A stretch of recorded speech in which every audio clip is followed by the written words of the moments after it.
여러분, 제가 친구 목사님에게 들은 얘기인데요. 친구 목사님이 자기 교회 얘기를 하면서 그 얘기를 들으면서 자기 교회에 있었던 해프닝한 거를 얘기하는데 그 얘기를 들으면서 이게 내가 웃어야 되나 울어야 되나 참 여러 가지 기묘한 감정이 들었던 이야기를 들은 적이 있습니다.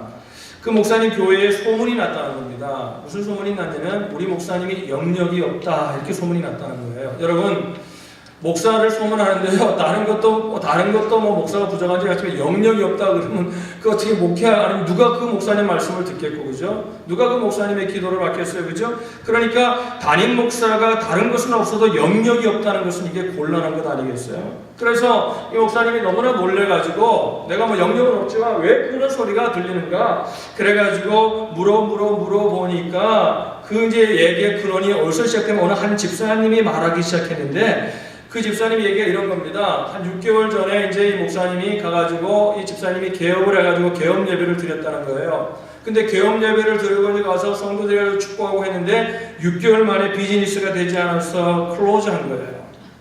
그러니까 이제 이 집사님이 다니면서 뭐라 하냐면 우리 목사님이 영역이 없어서 영빨이 없기 때문에 와서 기도를 했는데도 우리 가게가 6개월 만에 1년 가게가 6개월 만에 문을 닫았다. 섭섭하니까 이제 뭔가 블레임을 해야 되잖아요. 우리가 원인을 찾아야 되잖아요. 그러니까 원인은 뭐냐면 목사님의 영역 때문이다. 여러분 어떻게 생각하세요? 저는 목회하면서 개업집에 가서 망하게 해달라고 기도한 집도 있습니다. 술집, 술 파는 집 가서 망하게 해달라고 기도했어요. 정말 제 기도를 위해서 그 집이 망했어요. 개업 예배는 제가 안 갔죠. 가서 기도를 그 집을 망하게 해달라고 기도했는데 정말 망했어요. 여러분, 그런 집은 망해야 되잖아요. 죄송합니다. 그래서 올바른 하나님이 기뻐하시는 일을 해야 되잖아요. 할렐루야. 저는 그렇게 믿거든요. 그래 보세요. 어쩌면 많은 성도님들이 신앙생활을 하면서요, 하나님을 향해 섭섭한 마음이 드는 이유가 뭐냐면요, 아니 내가 그렇게 기도하고 내가 그렇게 예배도 드리고 내가 그렇게 헌신도 했는데 왜 하나님이 내가 하는 일이 잘 안 되느냐는 겁니다. 여러분 어떠세요? 성경에 보니까 하나님이 당신의 자녀들을 너무나 사랑하셔서 그냥 축복을 주지 못해서 정말 안타까워하시고 뭐 아낌없이 다 주신다 그랬는데 바울도 그러지 않았냐고. 아들을 아끼지 않고 주시니까 어쩌면 하나님께서 그 어떤 것도 너희들에게 모든 것을 선물로 주지 않겠느냐 이렇게 말씀해놓고 내가 왜 하는데 하나님이 나를 축복해 주지 않는가? 내가 그렇게 기도하고 열심히 공부했는데 왜 내 길을 열어주지 않고 내가 그렇게 비전을 가지고 꿈을 가지고 했는데 왜 그게 안 일어나고 그게 왜 해프닝이 안 되느냐? 그러면서 뭐해? 하나님 나를 사랑하지 않는 거 아니야? 어떤 교회는 정말 하나님 계시냐? 이런 생각까지 하더라는 겁니다. 무엇이든지 주기를 원하신다고 해놓고 왜 내 인생을 축복하지 않는가? 여러분 왠지 아세요? 성경에는 그 이유를 분명하게 말합니다.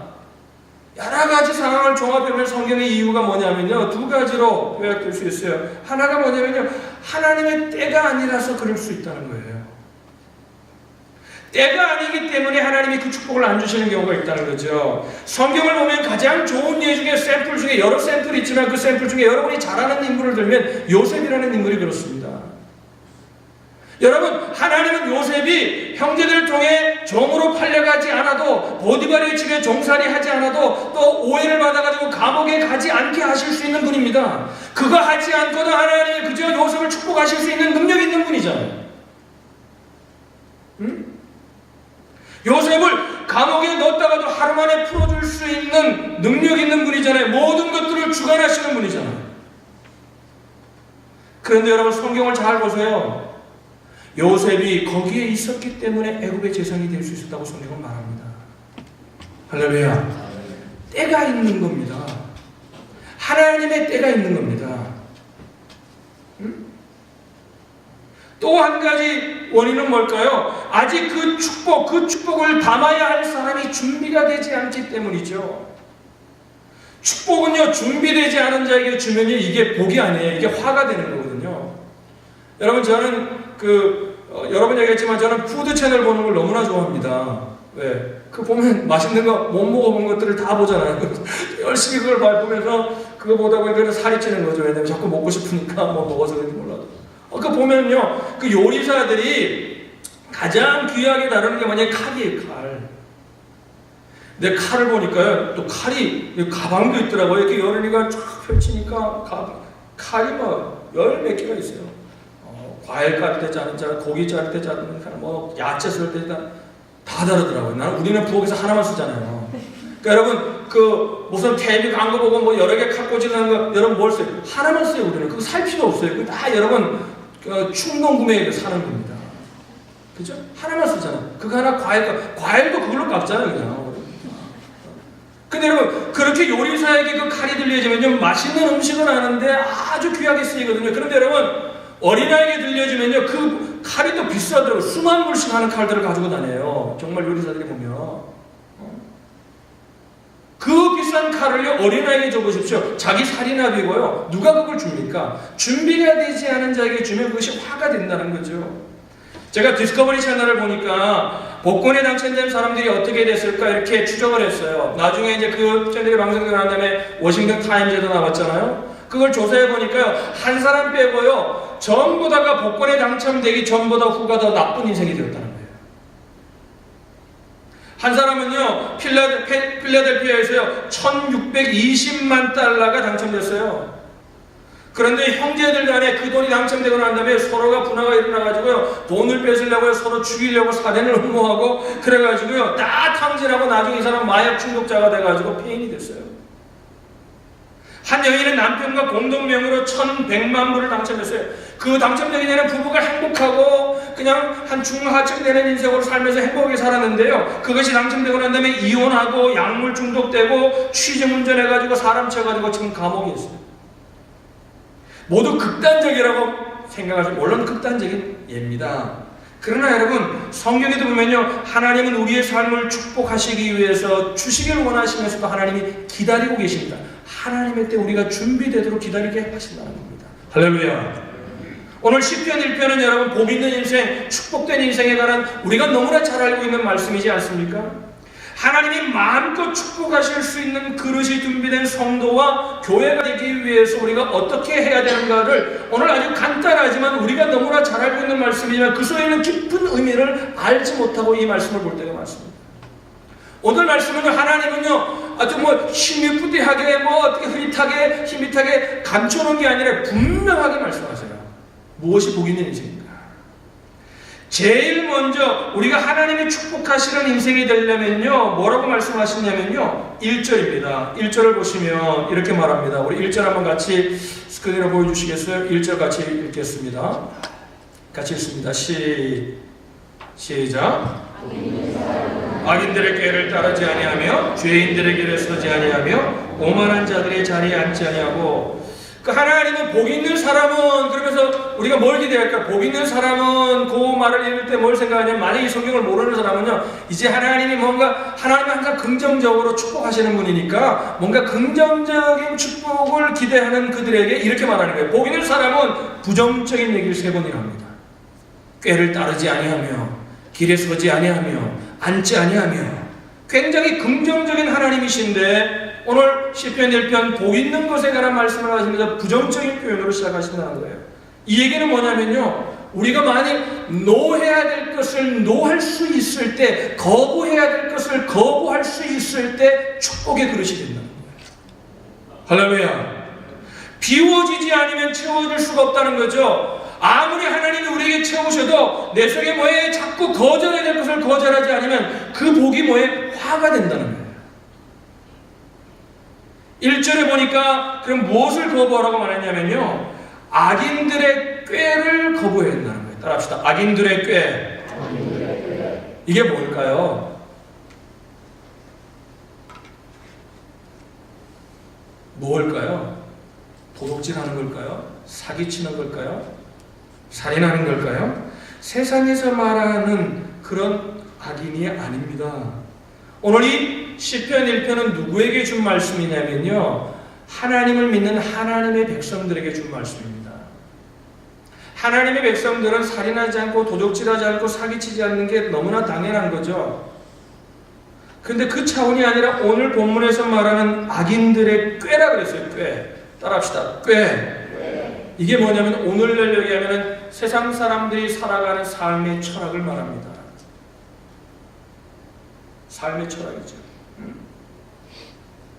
그러니까 뭐냐면요, 악인들의 꽤, 다시는 뭐예요? 악인들의 꽤 삶의 철학 여러 가지로 거창하게 말하고 무슨 뭐 삶의 인생이 뭐니 뭐라고 뭐 다 뭐라지만 세상의 사람들이 말하는 건요, 우리가 신앙적으로 보면은 이겁니다. 뭐냐면요, 하나님의 하나님 되심을 부인하게 하는 거예요. 하나님의 주권을 부인하면서 살아가는 삶, 이게 바로 악인의 삶, 악인의 꾀로 살아가는 삶이라는 거죠. 제자 훈련할 때 어느 형제가 이제 자기 이렇게 간증을 나누면서 우리가 늘 생활수련을 하고 삶을 나누고 하거든요. 그 나눌 때 이런 얘기를 하더라고요. 이제 비즈니스를 조그맣게 하는데 자기네 가게에만 공급하기로, 물건을 공급하기로, 그 브랜드네임을 공급하기로 약속을 해놓고 뭐예요? 옆에 이제 걸어서도 갈 수 있는 거리에 가게가 생기는데 그 가게에다가 물건을 넣더라는 거예요. 그럼 우리가 어떻게 해요? 세상적으로 보면 이 사람 날 속인 거잖아요. 그래서 전화를 했다는 겁니다. 전화를 해가지고 당신 어떻게 그럴 수 있냐? 응? 나하고 약속에 상도덕이라는 게 있고, 그렇지 않아요? 우리에게 그러면 넣기로 했으면 뭐예요? 다른 지역과는 좀 멀리 떠는 거예요. 바로 옆에다가 가게를 내는데 거기다가 물건을 넣으면 어떡하냐? 그래서 따졌다는 거예요. 당신 그러면 되냐? 따졌다는 거예요. 그럼 뭐예요? 그 가게 넣으면 이제 두 가게가 경쟁을 하면 나눠 먹는 거잖아요, 이게. 손님은 정해져 있다고 생각되잖아요. 인간적으로 보면. 나눴다는 거예요. 응? 그래서 한바탕 퍼붓고 그 전화를 이제 우리 당신 물건 넣지 마라. 그러고 끊었다는 거예요. 응? 잘한 거예요, 못한 거예요? 세상적으로 보면 마땅히 할 수 있는 반응이에요. 그죠? 그런데 생각해보니까 자기가 잘못했다는 생각이 들더라는 겁니다. 그래가지고 장문에 메시지를 써서 보냈다는 거예요. 내용을 요약하면 뭐 다 그 내용을 읽지는 않지만 내용을 하면 이런 내용이었던 것 같아요. 내가 믿는 사람인데 내가 당신에게 너무 좋지 않게 행동한 것 같아. 거기 물건도 넣을 수 있는 건데 다시는 생각하면 이런 생각이 드는 거예요. 왜? 하나님이 책임져 주시는 건데. 제가 그런 얘기를 했잖아요. 믿는 사람은 파이 멘탈리티를 벗어든지 아니면 하나님의 주권을 인정하는 삶을 절대 살 수 없습니다. 우리가 한 판에 파이가 있다고 하십시다. 누가 한 파이 한쪽을 달라고 합니다. 그럼 믿는 사람은 어떻게 됩니까? 주는 삶을 살아야 됩니다. 할렐루야. 그럼 또 이쪽에서 달라고 합니다. 저쪽이 주니까 그럼 나도 하나 줘. 줍니다. 나도 하나 줘. 그럼 뭐예요? 반으로 줄어드네. 3분의 1밖에 안 남았네. 나중에는 한쪽도 안 남고 한쪽까지 달라는 게 있어요. 여러분 그럴 때 뭐예요? 줘버리십시오. 그럼 뭐예요? 하나님 뭐냐면 내가 필요하면 온전한 한 판을 새로 주십니다. 할렐루야. 하나님 전능하십니다. 하나님 우리 사랑하십니다. 그런 마음이 들더라는 거예요. 그래서 그 사람한테 텍스트를 써가지고 뭐냐면 그쪽 가게도 물건 넣고 우리도 넣어라. 괜찮다. 하나님을 의지하는. 여러분 그렇게 해서 조금 지금 손해를 보는 것처럼 당장은 손해를 볼 수 있지만 여러분 그것이 하나님의 주권을 인정하는 마음 가운데 나온 거라면 여러분 그 기업 나는 하나님이 책임져 줄 거라고 믿습니다. 할렐루야. 그랬더니요 그렇게 보냈더니 그 세일즈맨이 전화를 해가지고 울면서 미안하다고 그러더라고요. 그래서 울면서 미안한 것을 그런 리액션을 취하게 하고 그런 반응을 보인 것이 은혜가 아니라 그 기업주의 마음 가운데 그 마음이 얼마나 하나님이 기뻐하시는 마음이냐는 거예요. 악인들의 꾀를 정의해보면요 하나님이 빠진 지금 세상을 지배하고 있는 모든 생각들, 세상은 뭡니까? 잘 되고 돈을 잘 벌고 일단 성공하면은 장대이고 그 이후에 과거의 모든 것들 잘못된 것들을 다 덮을 수 있다는 거예요. 덮어집니까? 정치인들 보십시오. 경제인들 보십시오. 하나님이 주시는 복은 천대까지 이르지만 그렇게 쌓은 복은 모래성 위에 한순간에 무너집니다.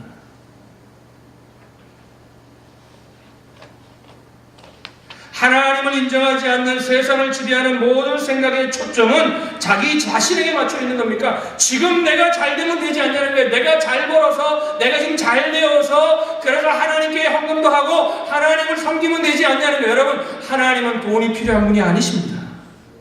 여러분 여러분이 하나님 앞에 드리지 않아도 괜찮습니다. 없으면 안 드려도 괜찮습니다. 하나님 앞에 여러분 하나님의 주권을 인정하는 삶을 살 때 하나님 우리에게 복을 붓습니다. 하나님의 지혜는 세상과 영 반대입니다. 하나님의 지혜를 예수님께서는 마태복음 6장 33절에 한마디로 요약하셨습니다. 뭐라고 그랬어요? 그런즉 너희는 먼저 그의 나라와 그의 의를 구하라. 그러면 내가 이 모든 것을 너에게 도와주리라.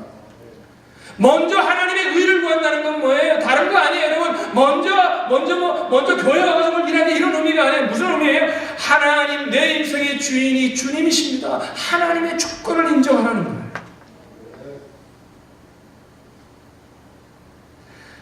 하나님이 정말 축복하신 성경의 인물들과 또 우리가 살아가면서 정말 진정한 복을 받았다고 인정할 수 있는 살아가는 사람들의 삶을 보면 공통점이 하나 있습니다. 그것이 뭐냐면요, 자기 자신의 인생이 주연이 아니라 나는 하나님의 은혜로 사는 조연의 인생을 산다는 것을 잊지 않는다는 겁니다. 하나님이 주인이고 나는 그 하나님의 영광을 드러내는, 여러분 드라마를 보면 저는 이런 생각을 할 때가 있습니다. 드라마를 보면 저는 주인공들을 별로 좋아하지 않고요, 그 드라마에 나오는 정말 명품 연기를 통해 주연을 살리는 사람들이 있어요. 그 사람들이 정말 명품 연기인들은 조연입니다. 그 조연의 역할은 뭐냐면 주연을 살리는 거거든요. 그 전체적인 스토리를 살리는 거 아니겠어요? 인생도 우리가 그렇게 살면요 빛나는 인생이 되는 거거든요. 성경에 보면 다윗은 실수도 많고 참 보면 그래서 집에서조차 막내로 인정받지 못하고 사무엘이 기름 부으러 갔을 때 아버지조차도 다윗은 제쳐놓을 정도로 별모없는 인생이 있고 그저 양이나 치고 형제들 뒷바라지나고 형들 심부름이나 하는 그런 인생으로 생각했었지만 뭐예요? 다윗이 또 그렇게 실수도 많고 변변치 않은 인생이었지만 뭐예요? 하나님은 다윗을 내 마음의 합판자라 그러시더라고요. 그래서 제가 성경을 보니까요, 다윗의 삶을 묵상하다 깨달은 게 뭔지 알아요? 하나님이 다윗을 좋아하는 이유가 있다는 거예요. 다윗은요, 왕이 되든 목동으로 살아가든 전쟁에 이기든 지든 쫓기는 인생을 살든요, 끊임없이 보면 어떨 때 삶의 인생에서 실패하고 또 실수했을 때도 손자에게는 돌아오고 하는 것은 그런 모습을 통해 공통적으로 보이는 모습인데 그게 뭐냐면요, 다윗은 철저하게 자기가 주인이 아니라 조연이고 하나님의 주권을 인정하는 삶을 살아가는 거예요.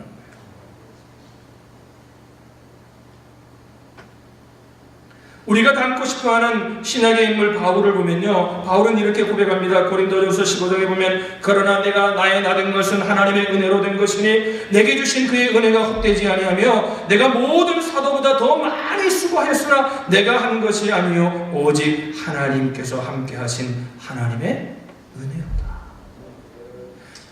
이 사역의 주인이 내가 아니라 하나님의 은혜 때문에 내가 이 일을 하고 있다는 거예요. 할렐루야. 빌리 그레이엄 목사님, 우리가 아는 그 목사님도 오늘날 하나님이 쓰시는 큰 종이잖아요. 그렇죠? 물론 실수도 하고 뭐 부정적인 얘기도 합니다만 저는 실수가 없고 여러분 완벽한 인생은 없습니다. 그래도 하나님이 쓰시는 종이잖아요. 수많은 사람들이 그를 통해 예수 그리스도를 만났잖아요. 부인할 수 없는 사실이죠. 1986년도에도 암스테르담에 가서 전도 집회에서 수십만이 모였습니다. 그리고 그 집회를 통해 많은 자들이 결신합니다. 그리고 난 후에 한 기자가 인터뷰를 합니다. 당신 말고도 캐슬 빌리 그레이엄 당신 말고도 이 시대에 당신보다 더 탁월한 설교자도 있고 당신보다 탁월한 학자들도 있고 당신보다 탁월하게 주님을 더 사랑하고 더 깊이 열정적으로 하는 사람도 있는데 왜 하나님이 유독 당신을 통해서 이런 일들을 이루시는 거라고 생각합니까? 그랬더니 빌리 그레이엄이 이렇게 말했다는 거예요. 나도 모르겠는데 천국에 가면 나도 하나님께 묻고 싶은 질문 중에 하나입니다. 하나님의 은혜로밖에 설명할 수 없습니다. 할렐루야. 은혜라는 거예요. 여러분 속지 마십시오. 세상은 이렇게 말합니다. 내가 중요하고 내가 누려야 되고 내가 먼저 잘 되어야 되고 그래야 하나님의 영광도 드러나고 내가 뭐든지 해야 그래야 된다고 생각을 합니다. 그렇죠? 응? 하나님이 어떨 때는 나를 높이기 위해 필요한 분입니다. 제가 요즘 목사님들 만나면요, 교회를 출근한 다음에 그런 질문을 자주 받습니다. 이 목사님, 어떻게 그 시골에 가서 이렇게 교회를 짓고 10년 만에 이렇게 교회를 지었냐고 물어요. 근데 여러분, 저도 한번 대답해 보려고, 무슨 그분들 얘기는 무슨 노하우가 있는 걸로 생각하잖아요. 그래서 대답해 보려고 저도 곰곰이 생각했는데 답이 안 나와요. 그 답이 뭐냐면 제가 늘 생각하는 게 이거거든요. 하나님의 은혜 때문입니다. 그 제가 이렇게 하나님의 은혜 때문입니다. 그러면요, 표정들이 안 좋아요, 목사님들이. 그럼 니만 은혜 받냐? 니만 하나님의 은혜 받는 인생이냐? 말을 안 하지만 목사님들이니까 또 그런 말을 안 하잖아요. 목사들끼리니까. 표정을 보면 알잖아요. 여러분, 목사가 여러분 이게 귀신입니다. 그 제가 그러잖아요. 나갈 때 이렇게 악수하면 대충 형적인 상태고 대충 정확하진 않지만 청진기를 대면 정확하진 않지만 대충 하는 것처럼 대충 알아요. 눈을 보면.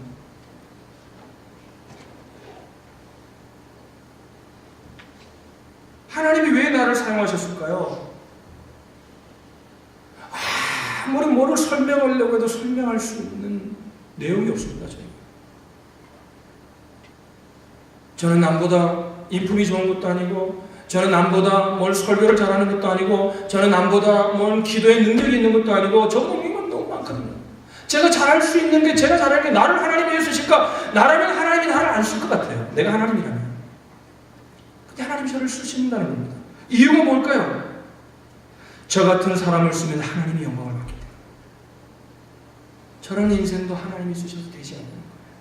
할렐루야. 할렐루야. 여러분, 여러분들은 저를 아니까, 목사님이니까 그런가 보다 생각하죠. 저를 어릴 때 저를 아는 사람들은요. 특히 제가 중고등학교 때 막 철학에 비춰서 막 세상을 비관하고 살던 삶을 아는 사람은요, 지금 내 모습을 보면 저게 진짜일까 가짜일까 이렇게 생각합니다. 설명되지 않습니다. 바울도 자기 인생을 보니까 그렇게 하나님을 핍박하고 예수 그리스도를 핍박하던 자인데 어떻게 나를 하나님이 쓰시는지 설명이 되지 않는 겁니다. 어떤 사람들이 이렇게 말합니다. 바울이 가지고 있는 지식, 바울이 가지고 있는 가말리엘 문화의 그 높은 학식, 바울이 가지고 있던 그 여러 가지 마음, 여러 가지 것들 때문에 하나님이 바울을 쓰지 않냐? NO! 성경 그렇게 말한 적이 없습니다. 그건 학자들의 풀입니다. 하나님의 은혜 때문에.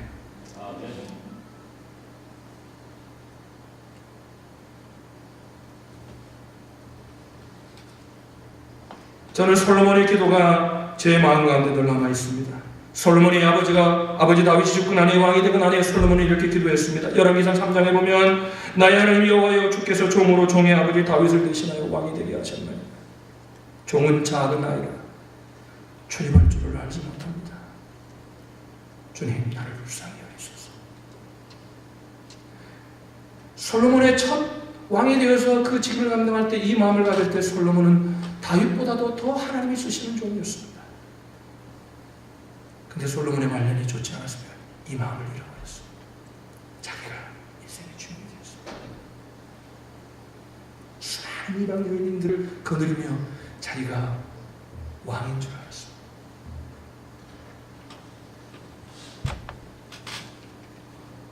저는 말씀드린 것처럼 여러분, 저는 어릴 때 교회에서 자라지도 않았습니다. 저희 어머님이 신앙을 가졌지만 저희 어머님의 신앙이라는 것은 시집 와서 우리 집이 우리 아버지 그 가문이 너무나 강하니까, 유교적인 게 너무나 강하니까 와서 숨어서 자기 혼자 교회도 가지 못하고 어릴 때 만났던 예수님을 마음에 간직하고 믿는, 물론 어머니의 씨앗이 있었지만 저희 교회는 저희 집안에는 믿음의 바탕이라는 게 없습니다. 어떻게 보면 제가 처음 있는 문제입니다.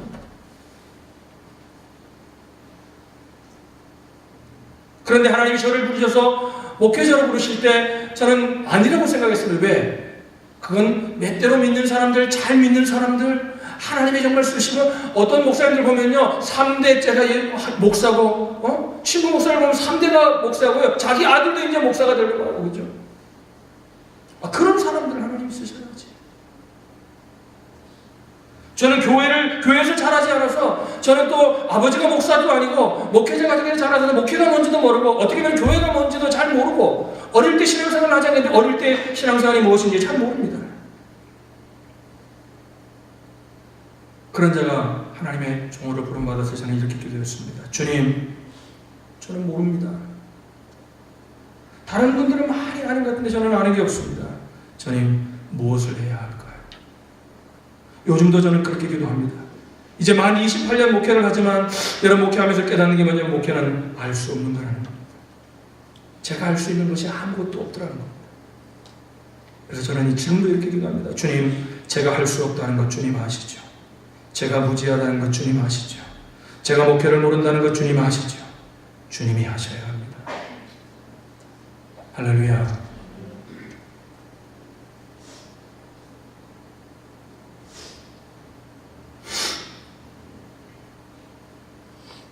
주님, 저는 할 줄 모르지만 주님이 하시면 따라갈 수는 있습니다. 주님 하세요. 우리 인생도 마찬가지입니다. 여러분, 정말 축복된 인생들이 되시기를 주님의 이름으로 축복합니다. 그렇다면 여러분의 인생 때에 운전대를 주님께 내어드리세요. 주님이 운전하게 하세요. 조금 1년 늦는다고 조금 패하지 마세요. 조금 3, 4년 늦는다고 조금 패하지 마세요. 주님이 하십니다. 할렐루야. 주님이 하십니다.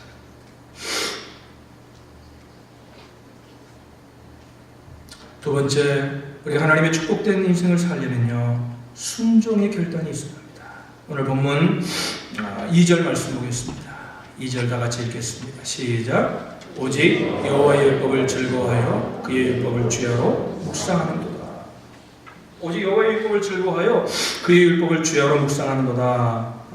복 있는 사람으로 시작했던 말씀이 오직 여호와의 율법을 즐거워하여 그의 율법을 주야로 묵상하는도다라고 옮겨왔습니다. 한마디로 뭐예요? 순종의 삶을 사는 거라는 거죠. 세상의 방법을 거부하는 것이 하나님의 방법에 따라 순종하는 삶을 살라는 것이라는 거예요. 거부한 것이 중요한 게 아니라 뭐예요? 이제 거부한 마음을 가졌으면 노할 수 있으면 뭐예요? 이제 뭐예요? 하나님의 방법을 따라 살아야 한다는 거죠. 신명기 28장에 보면요, 축복된 말씀을 이제 28장을 읽으면, 그래 사람들이 어떤 집에 가면 28장 전체를 다 해가지고 붙여놓은 집들도 있어요.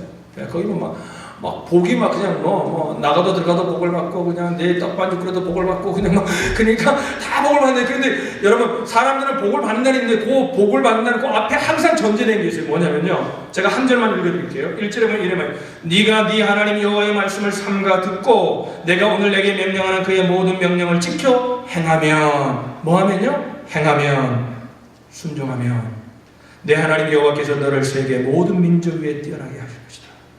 할렐루야. 항상 그 앞에 뭐가 나오냐면 그 표현이 나와요. 여호수아에게 가나안 땅을 약속하시면서도 모세가 죽고 나니 얼마나 두려웠겠어요, 그죠? 모세가 큰 종이고 내가 어떻게 이스라엘 민족 옆에서 오늘날 되면 목회를 하면 부목사 한 거거든요. 맨날 성도들 불평하고 불만하고 조금만 안 되면 막 불평하고 원망하고 그런 거 봐왔으니까 얼마나 힘들었겠어요, 그죠? 내가 모세니까 했는데 나가 어떻게 할 거냐 생각했는데요. 그때 하나님이 여호수아에게 약속의 말씀을 줘요. 축복의 비결을 가르쳐 주세요. 뭐라 그랬어요? 오직 강하고 극히 담대하여 나의 종 모세가 내가 나의 종 모세에게 명한 율법을 지켜 행하고, 그죠? 우러나 자로나 치우치지 말라. 그리하면 어디로 가든지 형통하리라. 할렐루야. 거기도 뭐예요? 모세를 통해 준 율법을 지켜 행하며 순종하며.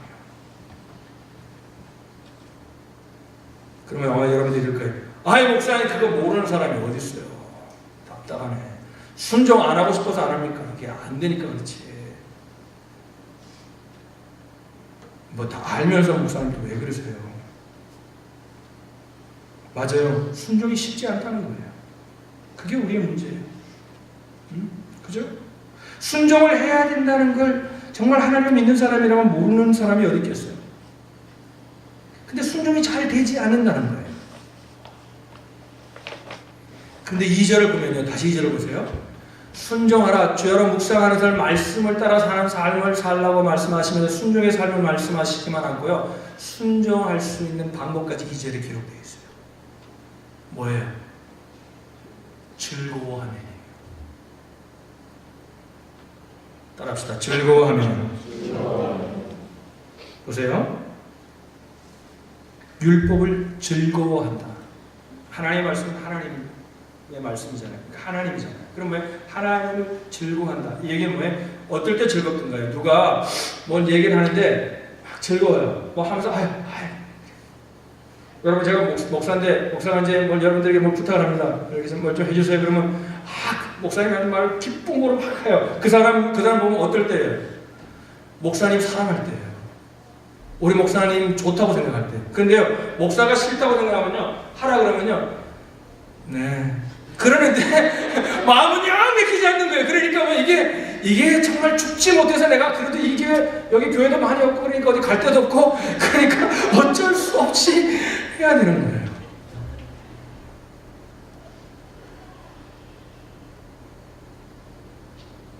즐거워하라는 얘기는 뭐냐면요, 순종보다 앞서야 돼. 우리는 이렇게 생각해. 그냥 신앙이 어떻게 하면요, 막 그냥 이를 악물고 그냥 야 오늘도 그냥 물론 그런 면이 없는 건 아니지만 그게 전체 모습은 뭐냐면 기쁨이에요. 감사해요. 예배도 축제고 하나님께 감사한 거거든요. 할렐루야. 어떨 때 순종할 수 있냐면요, 하나님을 사랑하면 돼요. 사랑하면요, 해보고 싶은 거예요. 사랑하면요, 주님 말씀하면 네. 응? 그러니까 뭐냐면 그럼 이렇게 얘기할 거예요. 사랑이 관계가 돼야 돼. 근데 순종하려면 하나님과의 사랑의 관계가 깊어져야 되는 거거든요. 하나님을 깊이 사랑하고 하려면 뭐예요? 어떻게 해야지 하나님을 사랑하게 돼요? 사랑해야지. 주여, 사랑의 마음을 주시옵소서. 주여, 통성기도 해보십시오. 사랑의 마음이 생기냐. 그 순간에 생기는 것 같아도 반짝 돌았으면 하나님 생각도 안 나요. 자꾸 사랑을 느낌이라고 생각을 하는 겁니다. 사랑은 어떻게 사랑의 마음이 생기냐면요, 알아야 사랑할 수 있습니다. 하나님이 나를 얼마나 사랑하시는지 그 하나님의 사랑, 그 독생자 예수 뭐예요? 모든 것에 부족함이 없는 그 하나님이, 전능하신 그 하나님이, 내가 필요할 필요가 없는 하나님이, 내가 꼭 있어야 될 이유가 없는 그 하나님이 나를 구원하시기 위해 하나님이신 그분이 인간의 몸을 입고 이 땅에 오시고 죽으셨다. 그 하나님의 사랑을 지식이 아니라 정말 하나님의 사랑을 깨달아야, 그래서 성경을 읽는 겁니다. 하나님의 마음을 아는 거죠. 하나님이 어떤 분이신지를 아는 거죠. 그러면요, 하나님이 사랑스러워지는 겁니다. 어떤 분이 이런 얘기를 해요. 목회하다면은 이제 여러분들이 기도하고 전도해가지고 교회에 나오면 목사라서 참 열매 거두는 일을 할 때가 있잖아요. 그래서 복음을 전하면요, 그 순간에 예수를 믿습니다. 그리고 영접합니다. 그러고 난 다음에 공통적으로 하는 얘기가 그냥 다음 주에 예배를 드리고 물어보면 이런 얘기를 해요. 목사님, 예배가 달라요. 왜 그런 줄 알아요? 하나님과의 관계가 회복돼서 하나님의 사랑을 깨달았기에 하나님을 향한 예배가 다른 겁니다. 그래서 진정한 예배자는 하나님을 사랑하는 자들이 진정한 예배자예요.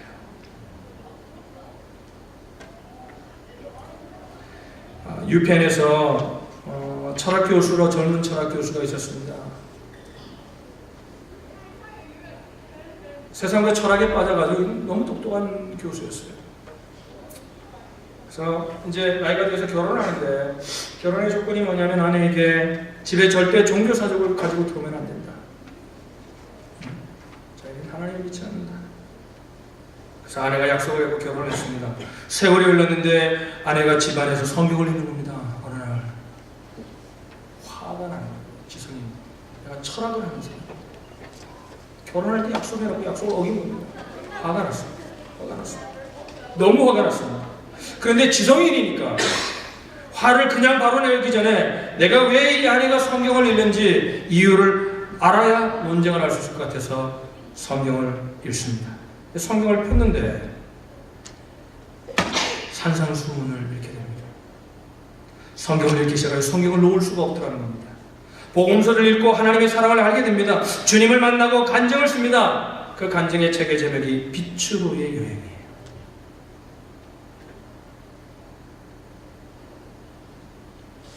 그날 밤 하나님의 사랑을 깨닫고 기도했더니 하나님을 만난 겁니다. 할렐루야. 기도에 만난 하나님은 책에서 말하는 그분과 똑같은 분이었대요. 그래서 제가 사랑을 나누면 사랑이 느껴집니다. 근데 우리는 주님 앞에 나와서 무엇을 기도해요? 하나님 이거 필요합니다. 하나님 이거 해결 필요합니다. 하나님 이거 기도하지 말라는 얘기 아니에요. 그 기도보다 더 많은 시간을 보내야 되는 것이 하나님 사랑합니다. 하나님 더 알기 원합니다. 할렐루야. 제가 장담합니다. 하나님은 알면 알수록 사랑할 수밖에 없습니다. 나 같은 인생도요. 여러분 저는 하나님을 믿지 않았던 사람입니다.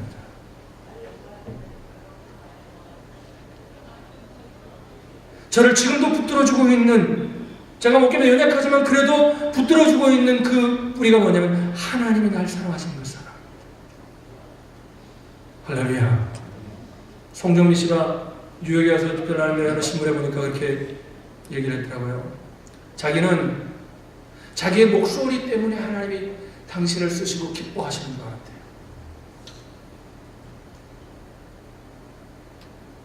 그래서 목으로 늘 찬양해야 되니까 목을 고쳐달라고 기도했대요. 근데 하나님이 자기의 영혼을 고치더랍니다. 그래서 깨달았대요. 뭘 깨달았지? 하나님은 내 목 때문이 아니라 하나님은 나를 그냥 아무런 조건 없이 사랑하는 거예요. 할렐루야. 그래서 지금 그러고 나면 찬양을 하는데 예전 같은 목소리가 돌아오지 않고 목이 워낙 찬양을 많이 하면 목이 돌아오지 않는데요. 놀라운 것은 그 사랑을 깨닫고 찬양할 때도 하나님의 능력이 나타난다. 할렐루야. 사랑.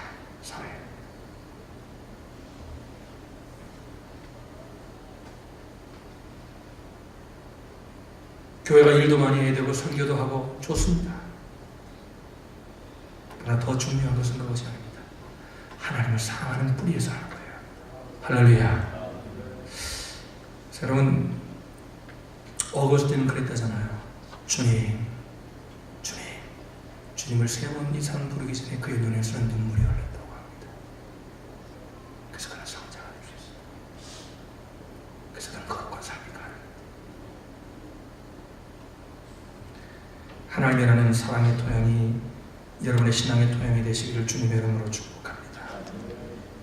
마지막 4절로 6절의 말씀을 보시면요. 세 번째의 비결이 나옵니다. 4절로 6절 읽겠습니다. 읽습니다. 시작. 악인들은 그렇지 아니하며 오직 바람에 나는 교와 같도다. 그러므로 악인들은 심판을 견디지 못하며 죄인들이 의인들의 모임에 들지 못합니다. 무릇 의인들의 길은 여호와께서 인정하시나 악인들은 망하리로다. 시편 기자는 복 있는 사람의 삶을 이야기한다고 하면서 결론을 내리면서 4절과 6절을 비교합니다. 의인과 악인의 삶을 비교합니다. 그러면서 그 비교에 여러 가지 다 잊어버려도 결론은 뭐냐면요. 끝이 다르다는 얘기를 합니다. 이 얘기가 우리에게 주는 메시지가 뭘까요?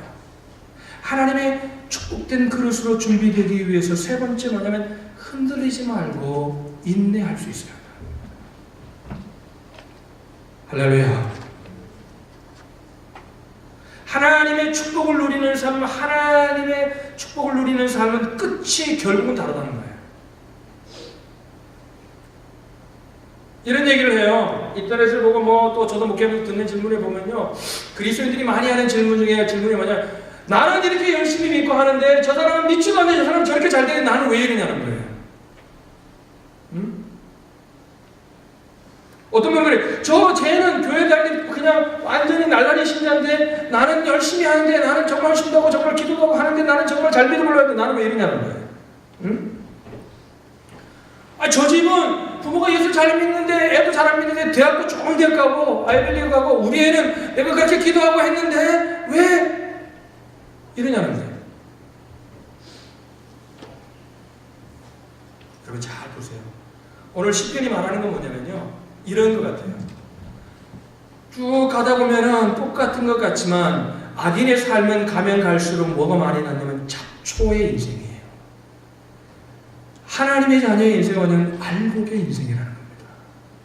할렐루야. 응? 끝이 다르다는 겁니다. 여러분 보세요. 농사를 열심히 짓는 이유가 뭐예요? 그 과정 때문에 짓는 거예요? 농사를 열심히 짓는 농부는 뭐를 바라는 게 마지막 추수 때 여러분 알곡을 거두고 풍년이면 풍년인 거예요. 할렐루야. 예수 믿는 삶이 그러는 거라는 거죠. 교회도 우리가 이제 10년, 11년째가 되는데 저는 이렇게 생각합니다. 교회가 이제 한 10년 전에 이제 뭐에 교회가 기초를 쌓은 겁니다.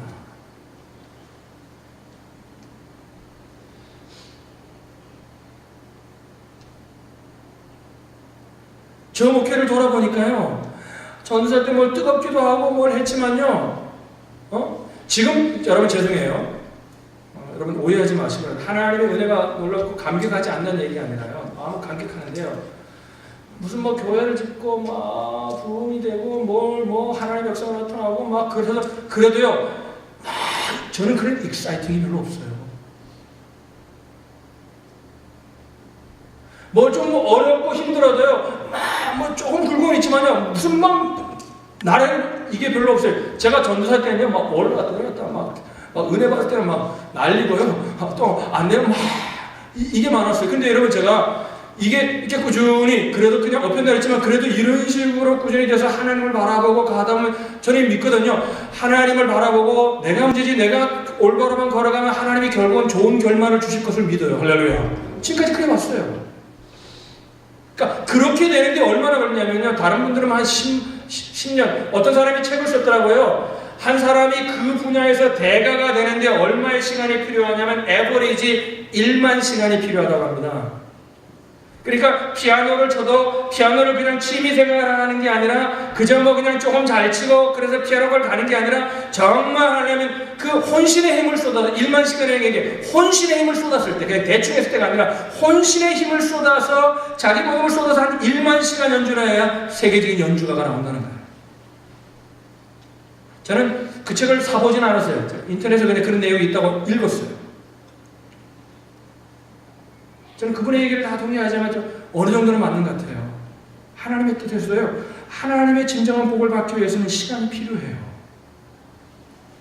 대학을 졸업하고 공부를 하고 했는데 금방 나보다 저가 더 알려고 안 된다 뭐 여러분 그런 생각 갖지 마세요. 인생이 짧은 것 같아도요. 시간이 아직 많이 남아 있습니다. 할렐루야. 그러면 저는 이런 생각도 해요. 여러분 때에 안 되었어요? 여러분 다음 세대에 하나님이 더 복을 주십니다. 할렐루야. 성경은 하나님의 복은 천대까지 이른다고 했어요. 제가 여러분 간증했잖아요. 제가 작은 목사님이 논문을 썼다고요. 예수 믿는 사람들 2대, 3대의 가정이 어떻게 됐냐를 보니까요. 다 평안한 삶을 잘 살더라는 거예요. 그런데 그걸 과학적으로 증명할 수 없다는 거예요. 그분의 결론은 뭐예요? 하나님의 은혜로 하나님을 섬기는 사람들은 결국은 잘 될 수밖에 없다. 그분의 논문의 결론이 그거예요.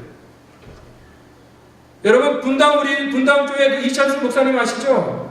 그 목사님이 그렇게 간증하더라고요. 책을 보니까 뭐라고 간증하냐면요. 그분 간증 보면서 저도 그렇지 이분의 말이 많지. 저도 아주 100% 동감했어요. 자기 아버지가 목사님이셨잖아요. 시카고에서 목회하셨어요. 근데 개척교회를 가지고 몇 년이 되면 문을 닫고 몇 년이 안 돼가지고 이분이 개척교회를 안 돼가지고 부모님이 너무나 힘들고 먹고 살 것도 없고 어릴 때 정말 직사하게 고생했대요. 자기네 친구들이 다. 아버지가 목회가 안 돼가지고. 먹을 밥이 없어가지고 어떤 때는 먹을 것을 양식이 없을 때도 있었다는 거예요. 그런데 여러분 그러다가 이 아버지가 정말 아니까 40일 금식을 해야 된다고 누가 얘기했는가 보니까 40일 금식하다가 이분이 돌아가셨어요.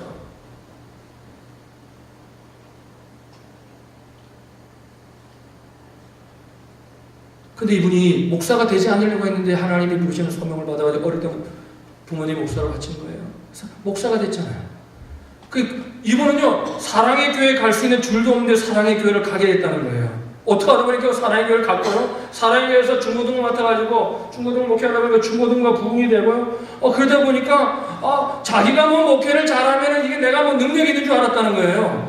근데 나중에 하나님이 깨닫게 하셨더라고요. 그래서 분당에 간 거예요. 분당에 갔더니 분당에 가서 교회를 할 때도 여러분 그랬잖아요. 그 학교에 이제 학교를 짓는데 학교들이 있는데 예배 드릴 곳이 없는데 찾아다니는데 분당에 갔더니 그 학교에 강당을 쓰려고 많은 교회들이 컨택하고 뭐 줄을 대고 그냥 자기 인연끌을 대는데 다 안 되는데 자기는 알지도 못하는 이사장이 자기를 만나가지고 그 이찬수 목사님 보더니 당신 쓰라고. 그러니까 그때는 자기 교회가요 자리만 있고 강당만 있고 사람들이 웬만하면은 목사가 헛되질 하면은 분당에 있는 막 신도시가 들어서 사람들이 막 몰려올 때 그러니까 장소가 있으니까 사람이 찬 거예요 거기에. 본인이 이렇게 간증을 해요.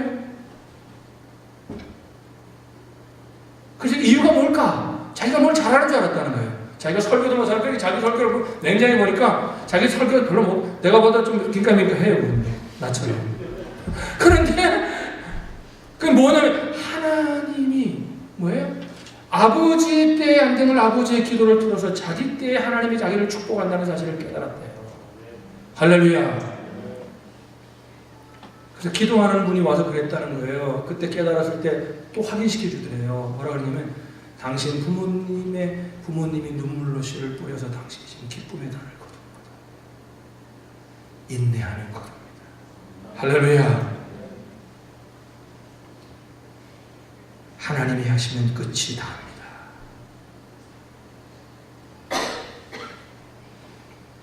마지막으로 한 가지 질문만 드리고 말씀을 마칠게요. 한번 마음속으로 대답해 보세요. 인생을 살면서 다 놓쳐도 모든 것 다 잃어버려도 절대 놓치지 말아야 할 가장 중요한 축복이 무엇일까요? 무엇일까요? 건강도 잃어버렸습니다. 물질도 잃어버렸습니다. 관계도 깨어졌습니다. 무엇일까요? 육체입니다. 여호와께서 인정하시는 겁니다. 할렐루야.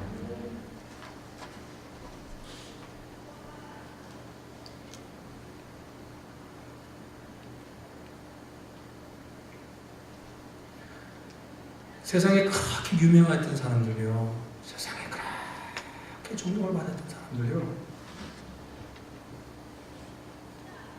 하나도 기억하지 않습니다. 다 사람들의 생각 속에 잊혀집니다. 그런데 여러분, 하나님은 잊어버리지 않습니다. 하나님은 영원히 잊어버리지 않습니다. 하나님 기억하십니다.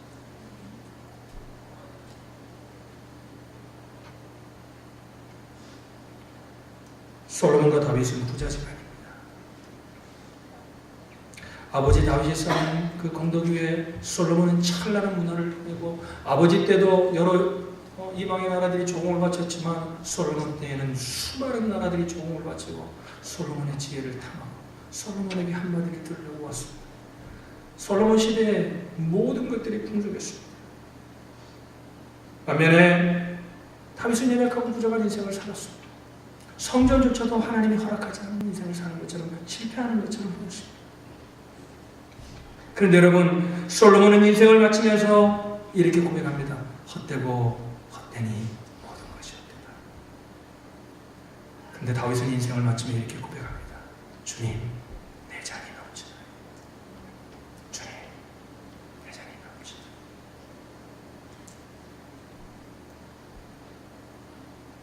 여러분, 인생을 마치면서 무엇이라고 고백하시겠어요? 저는 이렇게 소원합니다. 주님, 내 잔이 넘치다. 주님 때문에. 그 고백이 여러분과 저의 고백이 되었으면 좋겠습니다. 기도하겠습니다.